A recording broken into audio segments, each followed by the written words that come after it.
Hi, I'm Angel Peterson from fleecefun.com, and I'm here in the AllFreeSewing studios, and today we're going to talk about how to get started with your sewing machine. So threading the machine is going to vary a little bit differently between makes and models, but the process is essentially the same. You're going to start out with your thread on the spool. Sometimes there's a cap, sometimes there isn't. Again, that varies. You want to make sure that the thread is going in the correct direction according to the user's manual that asks you to do.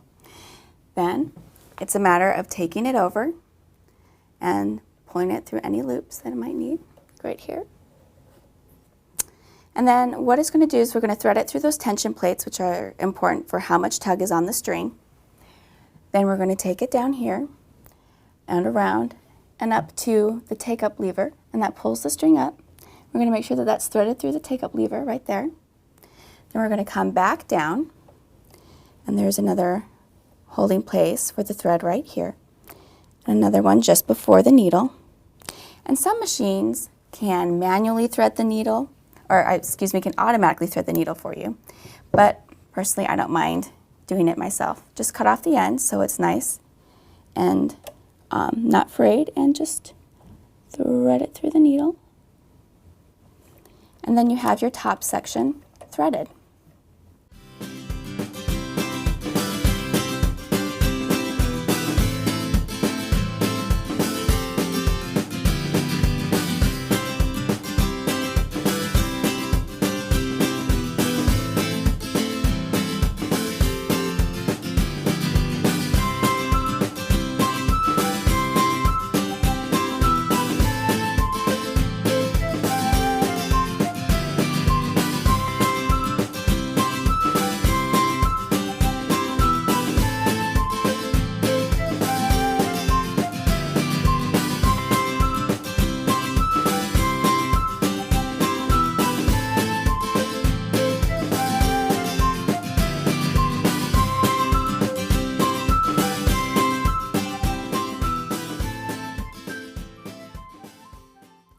So you'll need to be able to change out your needle because it needs to stay sharp, and sometimes depending on the fabric that you're using, you need to switch out for the correct needle.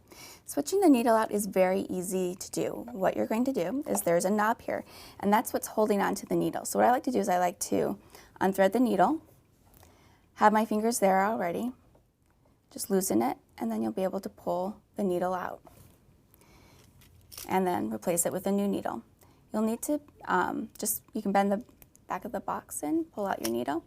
Feel for the correct side, because sometimes the flat side is usually the side that is facing away from you. You're going to find that sweet spot where the needle goes. Tighten it. When you tighten it, make sure it's finger tight and not overly crank it, because one, that's not good for the machine. You'll end up stripping your screw, and it doesn't help it at all. So you want to make sure that it's just finger tight, so when you're able to take it out, it's just a matter of loosening it. Have you ever had something like this happen where it's just not pretty, and especially underneath it just looks terrible? That's your tension. And I've purposefully messed up the tension on this machine.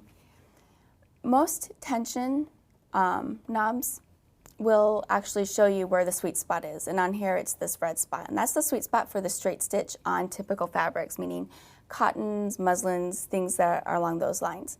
So you want to make sure that your tension is right, because if your tension is off, this can happen. So it's important to know where that tension button is. Now, for example, if I was doing a satin stitch or a buttonhole, I'm going to need to be able to adjust my tension, because it needs to be able to pull the thread through faster to make those stitches. But you can see just how horribly messed up and important tension is. Now that I've adjusted the tension, you'll be able to see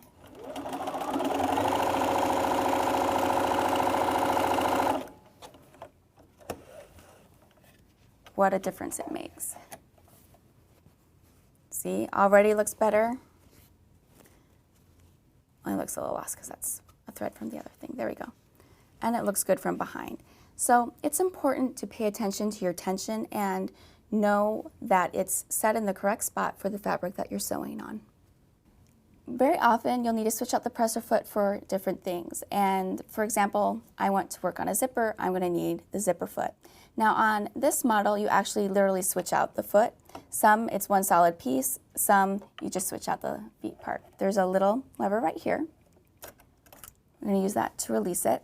And then on this one on the back, there's a button So I can take off that foot, switch it out, that snap on, it's on there solid, and then I'm just going to take it, put it back on, put the lever back down, and we're good to go. Now some machines you just drop in the bobbin and you can thread it from there, but this machine actually has a bobbin case. And so we're going to make sure that the thread is going in the right direction. It's supposed to be going clockwise. So we're going to make sure that it's going clockwise, which it is. Then we're going to take our bobbin case here and we're going to drop it in. You're going to notice on the side there's a little slit. I'm going to pull it up through that slit and up to the top.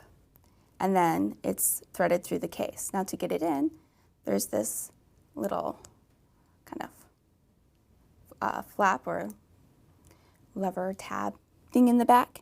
And we're just going to lift that up to put that in. And I'm going to kind of twist it until it snaps in and it's in there. And then to fully thread it, I'm going to hand crank the needle down. I'm going to pull on that thread and it's going to pull that thread up through the top of the machine. And I'm going to just use my scissors to pull that all the way through. And now your machine is fully threaded. I like to sew with cuddle fabric and faux fur, and that will cause all kinds of nasty little fuzzies to get down inside your machine. And you're going to need to come in here and you're just going to need to brush it out. You can even take out your bobbin case, just get in there and brush it out. There's typically a brush that comes with your machine. I'll even use a stencil brush, something with some nice stiff bristles to it, so you can just get in there and get all those little dust bunnies out. Now, this of course is a machine, and meaning a machine, it does need to be taken care of properly. Much like you need to change the oil in your car, much like how you need to get your furnace checked up, your machine should get an annual checkup. It's important to get that done because your machine is an investment.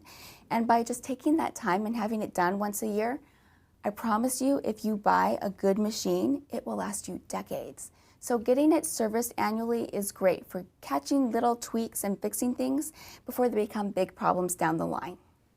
All right, so how often do you get your sewing machine serviced? Be honest, let us know in the comments below. Also, if you liked this video, be sure to, give us a thumbs up for our hard work and subscribe to AllFreeSewing's YouTube channel because we're adding useful videos just like this one all the time.